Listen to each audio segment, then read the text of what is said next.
Ladies and gentlemen, when did we become soft? As a nation, as a culture, as a people. A lot of people want to go way back into the olden days and say it was this, it was that, it was this, it could have been that. But I'm going to be one of those guys that goes back into the olden days too, because a lot of people might think that these aren't the olden days, but I want to take it back to the 90s. I remember teaching PE, and I remember teachers at the time would have you write lines. Remember that? Bart Simpson writing lines. I will make better choices at recess time. I will not talk in class. The long-standing form of writing lines as discipline is banned. I guess it conflicted with pedagogy and goals of encouraging students to write, the shame and humiliation in the writing that you had to do during recess or after school. By the way, they couldn't do it during recess because it was illegal. Because kids needed forms of exercise and able to move around and things of that nature. I think it was because they were soft. Whoever was making these rules coming around, hey, if you want to write, you're going to write, regardless. It's just my opinion. It's just my rant. Disagree in the comments if you like. But let me tell you, there were times where I had to do that. It didn't bother me at all. I tried to work on my handwriting. People don't write in cursive anymore. You don't have to have a signature. For most, because of the computers now. But I didn't mind it at all. I at one point in time wanted to be a journalist. So writing didn't bother me at all. I acted. I used to write my lines out to act, to memorize them, write them out 20 times.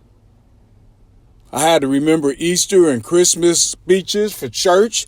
I used to write them out 10 times till I remembered them, to get it embedded and stuck in my head, which is what they were trying to do with these students. I will make better choices at recess. You keep it, you write it down, you put it in your head. I apply it right now in my life when I want to remember Bible verses. Write them down. I write them down 10 and 15 times till I memorize them, to apply that to my life. But I guess that was just it's corporal punishment.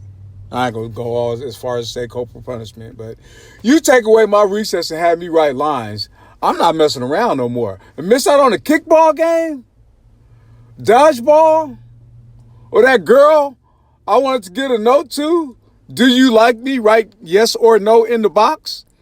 I couldn't give it to her during class time. I had a teacher, risk the teacher taking it. And you know how teachers was back then. They read it in front of the class. Send it home to your mom. Nah, I need my recess. Help me write some lines. What was crazy is that what really got me was when I was teaching PE, kid messing around, 2 laps.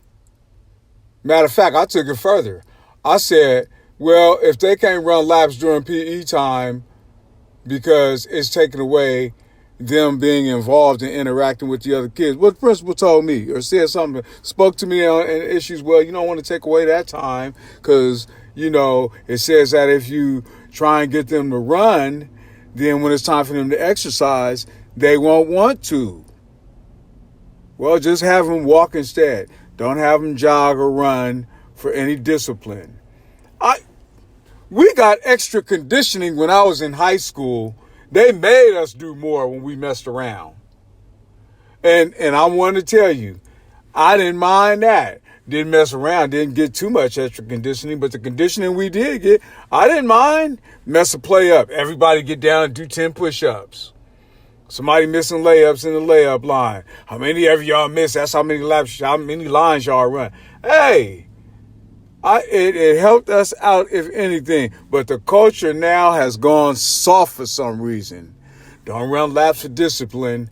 Don't take away their recess. Oh, they need their exercise.